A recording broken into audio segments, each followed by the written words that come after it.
Let's talk about the issue of multiculturalism.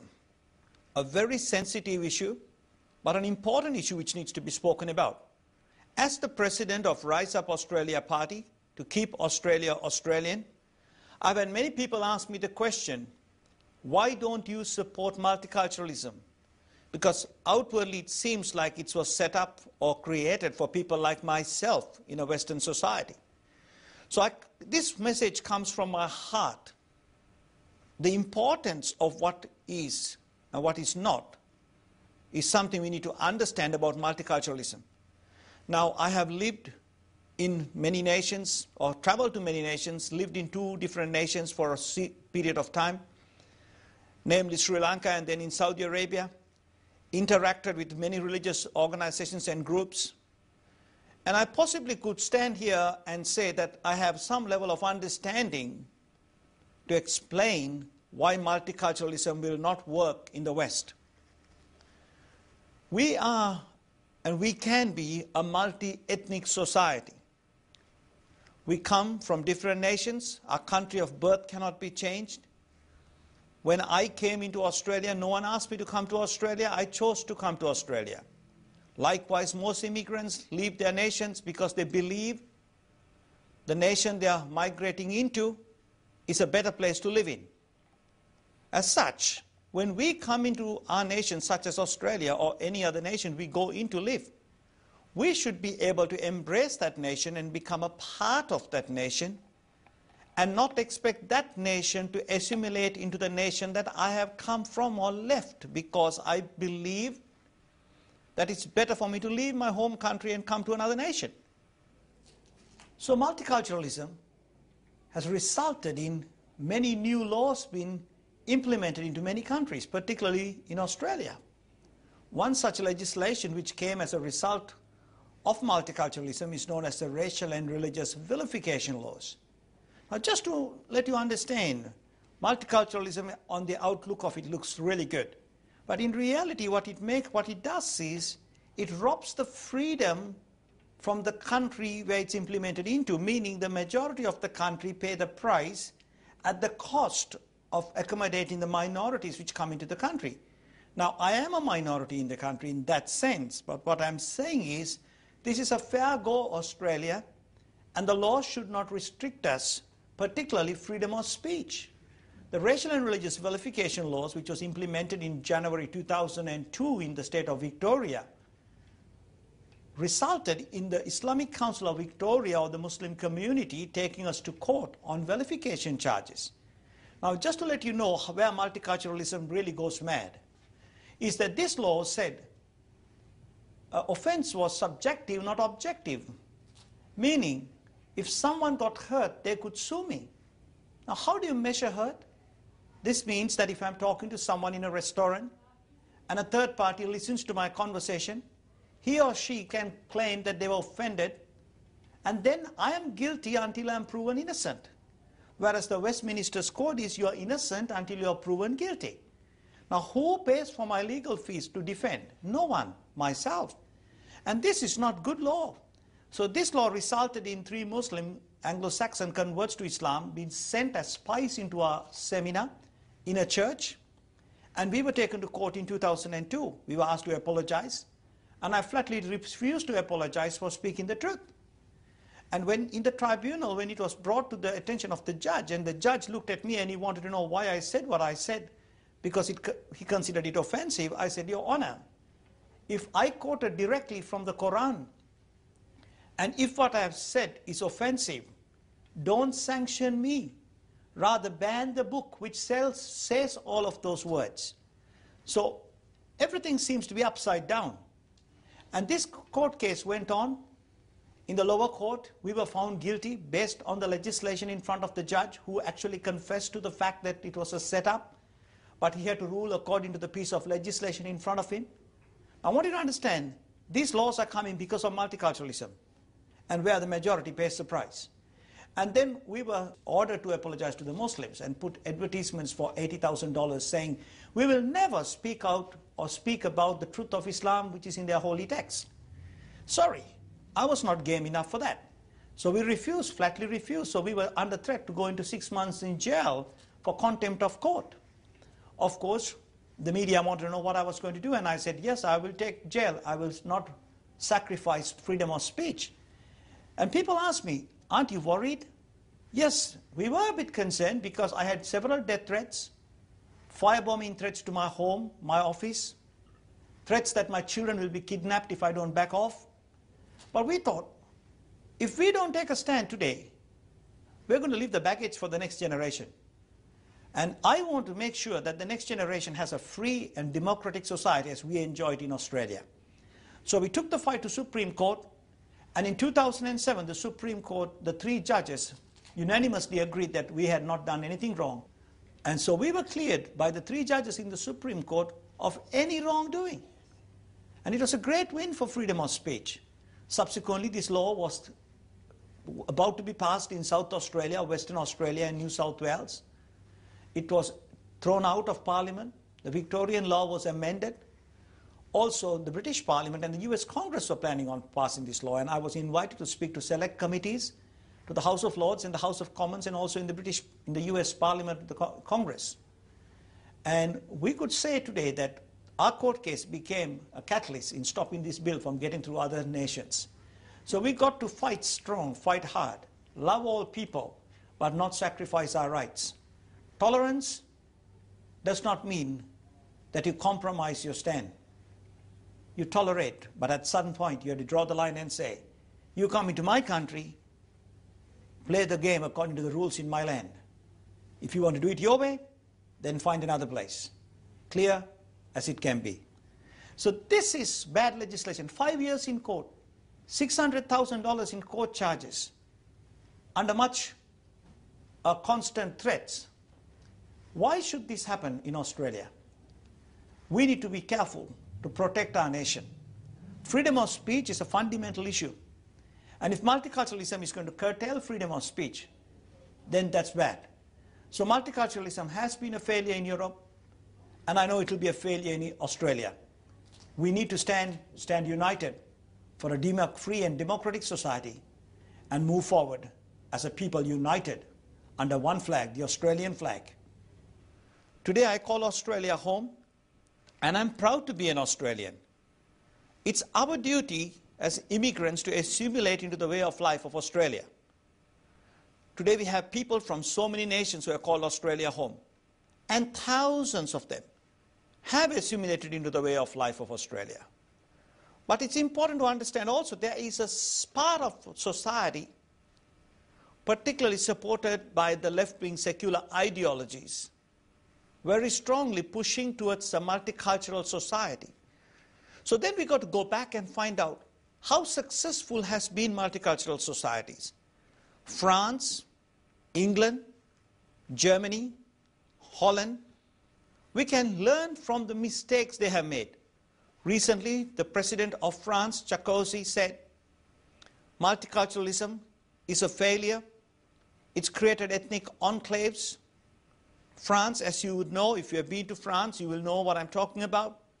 There are parts of France where people who are white cannot even walk on some streets because it's no-go zones. It's turned into Islamic Sharia zones, meaning ethnic enclaves have been created. I've been on Current Affairs and I've found some of the footage filmed in Marseille, where I was a part of this particular program on Current Affairs. And the question was asked, how long do you think it will be in Australia before we'll have no-go zones?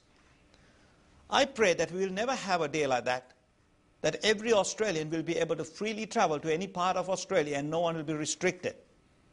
Because we called Australia home. We left our nations to come and live in Australia. So France is having a major crisis. Now the president of France has said multiculturalism is a failure. Great Britain today has something like 80+ Sharia codes, and it's supposed to be the creation of the first Sharia zone in England.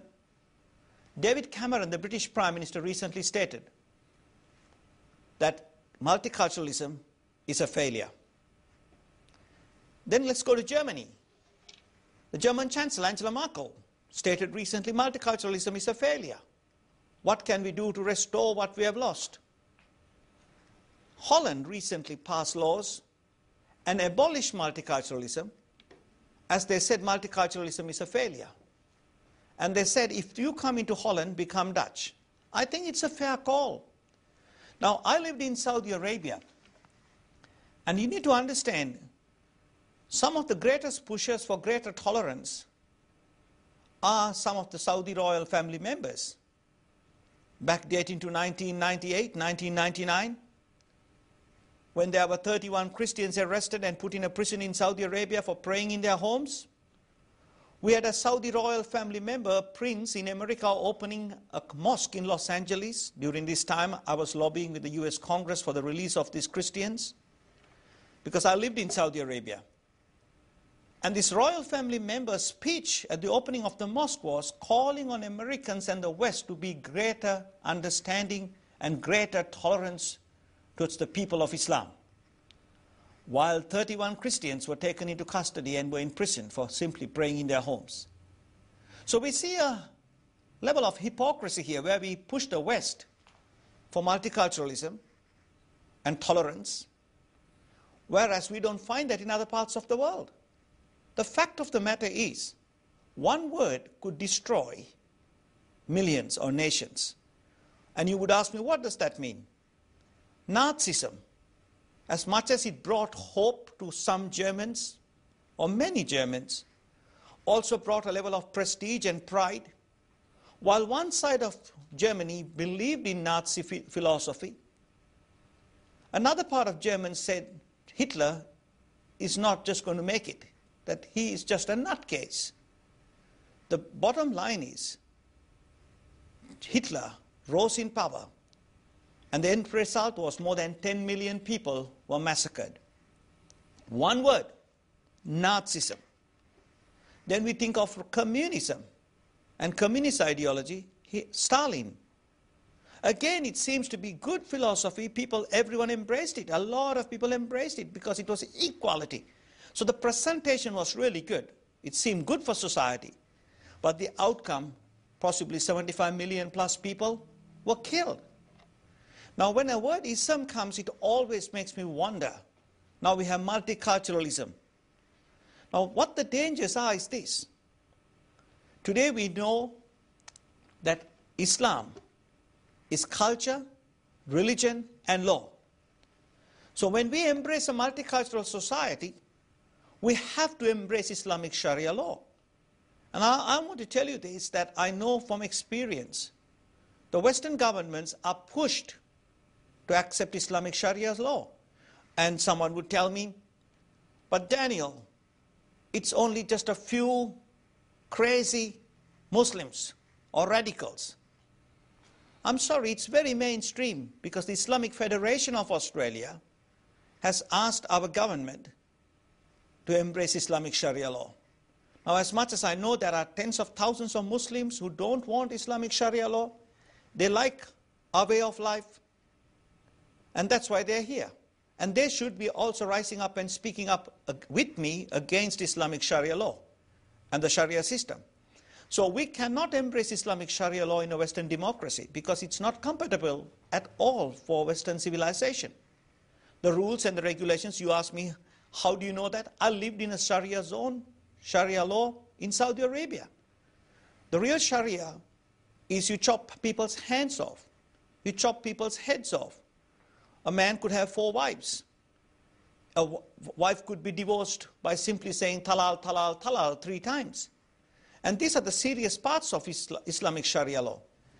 Also, what you need to understand is in the Sharia court system, a man's testimony, 2 women's testimony is equal to a man's testimony. In other words, 2 women are needed to give their testimonies to be equal to 1 man's testimony. Now, where is justice in this system? And this is already happening in Europe right now. And the women have no rights under Sharia. We need to keep our laws in place. We don't need a subsequent law to come into our country. Another very negative component, or a very interesting component of Sharia law, is the fact that the man has the right to beat the wife. Now, we don't believe that in Australia. And we need to protect our women. If we give Sharia law, there are many Muslim women who are beaten by their husbands. At least now they have an opportunity to come out and talk to someone. If Sharia law is given to them, they'll be told that they cannot come into the normal legal system. They need to mind their affairs amongst the Muslim judges. And where the Muslim woman will have no voice at all. How do I know it? Because we have dealt with cases. One classic case was a woman who was very badly beaten. She was bruised and bleeding. She came running for help. And she was a woman from Afghanistan. And the accusation of the husband was, one of the husband's friends came home. She opened the door not knowing who it was. And because she saw the husband's friend, the husband got angry with her, put her on the bed and gave her a belting. Now, someone might turn around and say, but that's an odd incident. No, but that's what the Qur'an says. The Qur'an actually says if you suspect your wife, you can give her a beating with a belt. So Sharia is not good for a Western civilization. It's not good for any civilization. It's completely outdated. It's like in the Dark Ages. We need right laws, and that our laws are good for us. Let's keep Australia, Australia. Tell us today that you could just make it just a nice parts of Islamic Sharia law, let it be given to the West. Well, you give a little, then it creeps in. Why do we need another law when we have our way of life, our common law, our Judeo-Christian heritage? So I am against multiculturalism. And someone once told me, they said, you're really against Islam. Yes, I am, because its teachings is not good for us. Am I against Muslims? No, I'm not. I love the Muslims. Do I love the Germans? Yes, I do. Do I agree with Nazi ideology? I don't. Communist philosophy? No, I don't. Russians, I do love. So I want you to clearly understand that we love people. All people are loved. But there are things which people believe in which cannot be practiced if it's not applicable for a Western civilization. So it's important for us to understand that by embracing multiculturalism, we open the doorway for Islamic Sharia law and Islamic way of life to be introduced into our society, which is counterproductive for a Western democracy. So what could we replace multiculturalism with? A multi-ethnic society. People from many nations. Their country of birth is Sri Lanka, Pakistan, Africa, wherever you come from. But you're Australian, and be proud to be an Australian. I lived in 2 countries and traveled to about 20 nations. I hardly or never hear the word multiculturalism out of the West. Why is it that people want to leave their backgrounds and come into the West and then somehow want to carry forward their backgrounds into the West, if you understand what I'm saying? We left it behind because we understand Western democracies are better places to live in. So now we should respect the country we are coming to, assimilate into the society, and become a part of the nation. So Rise Up Australia Party wants to keep Australia Australian. This is for all people who call Australia home. And I hope and I pray that Australia will rise up and be a beacon amongst the nations to stand up strong and stand up bold in this hour and be proud to be an Australian. God bless you. Thank you.